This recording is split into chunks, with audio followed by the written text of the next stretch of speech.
नमस्ते मित्रों, स्वागत है आप सबका। LIC housing finance corporation limited ने आज अपने क्वार्टर वन के रिजल्ट डिक्लेयर किए हैं जो कि काफी अच्छे आए हैं। चलिए देखते हैं डिटेल में। मित्रों, जैसा आपको पता है, एलआईसी लाइफ इंश्योरेंस कॉर्पोरेशन जो है ये भारत सरकार के द्वारा ओन की जाने वाली प्रमुख इंश्योरेंस कंपनी है। ये आज भी इंडिया की नंबर वन इंश्योरेंस कंपनी है जिसके पास 70% के आसपास का मार्केट शेयर है। तो ये सबसे बड़ी इंश्योरेंस कंपनी है जिसका प्रमोटर जो है भारत सरकार खुद है। जहां पे जैसा आप देख पा रहे हो, एलआईसी हाउसिंग फाइनेंस के अंदर 40% जो है उसका प्रमोटर है और यहाँ पे प्रमोटर है एलआईसी। सारा का सारा जो है वो एलआईसी के पास है। बाकी जो 59.69% है वो किस किस के पास है, तो हम देखेंगे तो 4.73% जो है वो म्यूचुअल फंड के पास है, 3.33% जो है वो आईसीआईसीआई प्रूडेंशियल के पास है, 34% जो है वो फॉरेन पोर्टफोलियो इन्वेस्टर के पास जो एफपीआई है, 1% है फिडेलिटी के पास है, 1.34 है वो अबू धाबी इन्वेस्टमेंट के पास है, 2% है वो गवर्नमेंट का जो पेंशन फंड है वो भी उन्होंने 2.81 की 01 की हिस्सेदारी है, 2.28% की मस्कत बैंक जो है उसकी हिस्सेदारी है।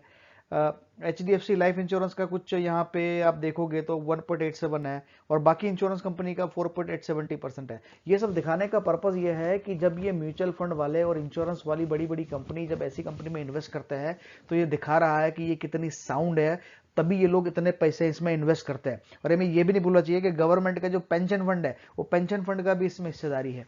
तो ये दिखा रहा है कि ये कंपनी कितनी स्ट्रांग है। मित्रों, ये है वो रिजल्ट जो उन्होंने आज डिक्लेयर किया है। सारे के सारे फिगर जो है वो करोड़ के अंदर है। ये है जून क्वार्टर पहला वाला, दूसरा है मार्च क्वार्टर, तीसरा है जून क्वार्टर पिछले साल का, और ये है चौथा कॉलम साल भर के फिगर 19-20 के।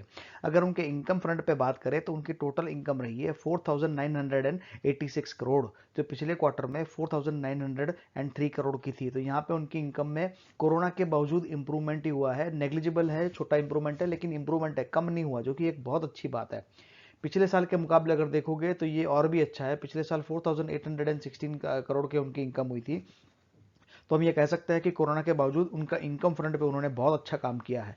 एक्सपेंस फ्रंट पे कैसा हुआ है वो भी बहुत अच्छा दिख रहा है।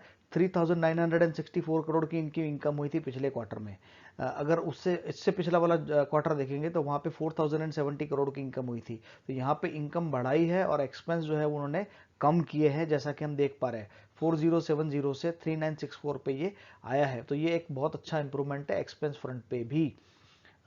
इन दोनों के बीच का जो डिफरेंस है एक इनकम और एक्सपेंस के बीच का, वो होता है ग्रॉस प्रॉफिट। तो ऑपरेटिंग प्रॉफिट या ग्रॉस प्रॉफिट इस क्वार्टर में हुआ है 1021 करोड़, जो पिछले क्वार्टर में 831 करोड़ का था। तो यहाँ पे बहुत अच्छा इंप्रूवमेंट दिख रहा है इनके जो है वो ऑपरेटिंग प्रॉफिट में।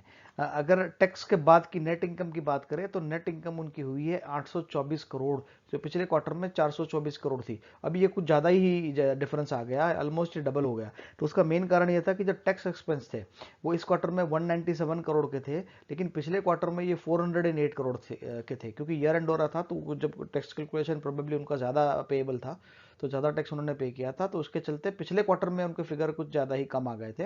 हालांकि अगर इस क्वार्टर के फिगर अगर हम पिछले साल वाले क्वार्टर से भी देखेंगे तो काफ़ी अच्छा आए हैं। तो क्वार्टर ऑन क्वार्टर पे तो ऑलमोस्ट डबल होगा ये, लेकिन अगर हम ईयर ऑन ईयर बेसिस पे देखेंगे तो भी अच्छा है। पिछले साल सेम क्वार्टर में 609 करोड़ का प्रॉफिट हुआ था, इस बार 824 करोड़ का प्रॉफिट हुआ है। पिछले साल भर में अगर बात करें तो 2403 करोड़ का उनका प्रॉफिट हुआ था। तो ये उनका, अगर हम पिछले जो भी 3 क्वार्टर यहाँ पे देख रहे हैं तो बहुत ही शानदार परफॉर्मेंस इनका लग रहा है। उनका इस क्वार्टर का ईपीएस जो रहा है वो 16.33 का रहा है। पिछले क्वार्टर में ये 8.41 था। पिछले साल सेम क्वार्टर में ये 12 रुपये 2 पैसे का था और पिछले साल भर में ये 47 रुपीज 63 पैसे का था। अब समझेंगे क्वार्टर ऑन क्वार्टर और ईयर ऑन ईयर बेसिस पे परसेंटेज में कितना इंप्रूवमेंट हुआ। अगर बात करें इनकम की तो क्वार्टर ऑन क्वार्टर बेसिस पे 2% की इंप्रूवमेंट हुई है। एक्सपेंस फ्रंट पे 3% की कटौती आई है, मतलब एक्चुअली इंप्रूव ही हुआ है, क्योंकि कटौती आई मतलब इंप्रूवमेंट ही हुआ है। यही कारण रहा कि उनका ग्रॉस प्रॉफिट जो है वहां पे उनको सीधा 23% का इंप्रूवमेंट हुआ है क्वार्टर ऑन क्वार्टर बेसिस पे। नेट प्रॉफिट पे 94% का इंप्रूव हुआ है। तो ये कुछ ज्यादा ही हमको दिख रहा है, जैसा मैंने बताया था। हालांकि इसमें और टैक्स के चलते ये कुछ ज़्यादा ही हो गया है। और जितना इसका नेट प्रॉफिट है उतना ही ईपीएस उनका बढ़ा है। अगर ईयर ऑन ईयर बेसिस पे बात करें तो 4% से इनकम बढ़ी है। एक्सपेंस वो ऑलमोस्ट बराबर ही है, सेम लेवल पे ही है, मतलब पॉइंट में है, अगर उसको राउंड ऑफ करते हैं तो 0% ही हो जाती है। ग्रॉस प्रॉफिट में ये 21% से बढ़ा है ईयर ऑन ईयर बेसिस पे, और नेट प्रॉफिट में और अर्निंग पर शेयर में ये 35% के आसपास बढ़ा है, जो कि एक बहुत शानदार रिजल्ट है। और हमें ये भूलना नहीं चाहिए कि ये रिजल्ट कोरोना के बावजूद आया है। कोरोना में जहां उनको मार्च का अप्रैल क्वार्टर में, अप्रैल वाले महीने में बहुत दिक्कत हुई थी, बावजूद इसके उन्होंने काफी अच्छा रिजल्ट दिया है। मित्रों, ये है उनके पिछले 5 साल की परफॉर्मेंस। इनकम की अगर बात करें तो 12,500, 14,100, 14,800, 17,300, 19,706। ये देखिए उनका बहुत ही शानदार इनकी ग्रोथ रही है इनकम में। इनकी इनकम जो है वो लगातार बढ़ रही है, जैसा कि हम यहाँ पे देख पा रहे हैं। अगर नेट प्रॉफिट की बात करें तो 16,167, 1941, 2,000, 2434 और 2403 करोड़। यहाँ एक हल्का सा डिप यहाँ पे हम देख सकते हैं, जैसा हमने यहाँ पे देखा था। अदरवाइज हम देखेंगे तो उनका लगातार जो है इनका प्रॉफिट बढ़ा था। पिछले साल जो है इनको इनकी जो है वो इंटरेस्ट की कॉस्ट यहाँ पे ज़्यादा दिखाई दे रही है, उसके चलते नेट प्रॉफिट में हल्की सी कटौती आई है। लेकिन ओवरऑल देखें तो ये इनके रिजल्ट, उनकी इनकम और नेट प्रॉफिट में शानदार ग्रोथ रही है। मित्रों, ये है उनके प्राइस चार्ट की पैटर्न। 1999 में ये 7 रुपये 78 पैसे के आसपास का रेट था, अभी उसका 275 276 के आसपास का लेवल है ये।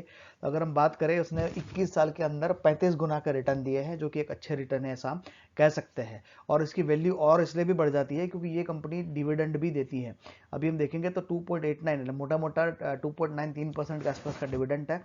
तो ये भी एक अच्छा यील्ड है ऐसा हम कह सकते हैं। अगर आप इसको इसके टोटल रिटर्न में जोड़ोगे तो ये बहुत अच्छा रिटर्न दिया है इस कंपनी ने पिछले 22 साल के अंदर। इंडस्ट्री का पीई 14.62 के आसपास का है, हालांकि इनका पीई जो है वो थोड़ा कम है, 5.81 के आसपास का है। उनका ईपीएस 47.63 के आसपास का है। तो यहाँ पे जैसा हम देख पा रहे हैं, ये शेयर थोड़ा सा डिप्रेस्ड, अभी थोड़ा ज़्यादा लग रहा है। इसका एक कारण है कि ये बेसिकली हाउसिंग सेक्टर में या एनबीएफसी सेक्टर के अंदर ये शेयर आता है। ये थोड़ा वैसे भी थोड़ा प्रेशर में था, और ऊपर से उनका जो आईडीएफसी बैंक के साथ वो मर्जिंग को लेके भी कुछ थोड़ा सा सेंटिमेंट्स नेगेटिव थे। तो उसके चलते उसको वैल्यूएशन थोड़ा सा जो है वो कम मिल रहा है। हालांकि ये बिजनेस इसका बहुत स्ट्रांग है, और ये अभी भी लग रहा है कि अंडर वैल्यूड है। और उसके ईपीएस के हिसाब से अभी जैसा है उन्होंने इस क्वार्टर का रिजल्ट दिया है, तो इनका ईपीएस इस बार और बढ़ेगा, ये 55 के ऊपर जाएगा इस साल, ऐसा भी स्ट्रांगली लग रहा है जैसा उन्होंने परफॉर्मेंस दिया है। और उनका 55 के आसपास जाएगा तो उसका पी और ड्रॉप होएगा। तो यहाँ से मैं साफ साफ देख पा रहा हूँ कि इसके प्राइस में आने वाले टाइम में एक अच्छा इंप्रूवमेंट हम देख सकते हैं आने वाले समय के अंदर। जैसे बताया, इसके प्रमोटर एलआईसी है, एकदम सिक्योर्ड बिजनेस है, और ट्रांसपेरेंट प्रैक्टिसेस है। और रियल सेक्टर में अभी जैसे गवर्नमेंट ने कुछ इनिशिएटिव्स कुछ लिए हैं, जैसे गुजरात गवर्नमेंट ने बड़ी बड़ी बिल्डिंग बनने की परमिशन दे दी है, महाराष्ट्र के अंदर जो है वो स्टैम्प ड्यूटी वगैरह की कॉस्ट कटाई है। तो ये सबसे रियल सेक्टर को अच्छा खासा जो है वो बूम मिलने का चांस है। जो कंपनी प्रॉब्लम में थी जैसे यूनिटेक वगैरह, तो उसको भी गवर्नमेंट ने जो है अभी उसके जो फंसे हुए प्रोजेक्ट्स धीरे धीरे क्लियर कर रही है। तो यूनिटेक्स के भी बहुत सारे प्रोजेक्ट है वो भी क्लियर होंगे। तो क्या होगा कि जब ये प्रोजेक्ट्स क्लियर होते हैं तो लोग जो है अब ये 80 लाख 1 करोड़ 2 करोड़ का फ्लैट खुद नहीं लेते हैं, वो बैंक से लोन लेते हैं, नहीं तो ऐसी कंपनी से लोन लेते हैं। तो सीधी बात है कि इनका लोन का बिजनेस आने वाले टाइम के अंदर बढ़ने वाला है। तो ये कंपनी बहुत अच्छी है, अगर अच्छे वैल्यूएशन पर मिल रहा है तो बिल्कुल लेना चाहिए। और इनफैक्ट अभी का इसका वैल्यूएशन अट्रैक्टिव लग रहा है, क्योंकि जैसा मैंने कहा इसका पीई अभी कम ही है। तो अगर लॉन्ग टर्म आप अपॉर्चुनिटी देख रहे हो तो इसमें अगर लेके लंबे समय के लिए रखेंगे तो ये बहुत अच्छा रिटर्न दे सकता है। मित्रों, यहीं पे वीडियो समाप्त करेंगे। अगर आपको ये वीडियो अच्छा लगा है तो चैनल को बिल्कुल सब्सक्राइब करिए और इस वीडियो को लाइक करिए। वीडियो देखने के लिए आपका बहुत बहुत धन्यवाद।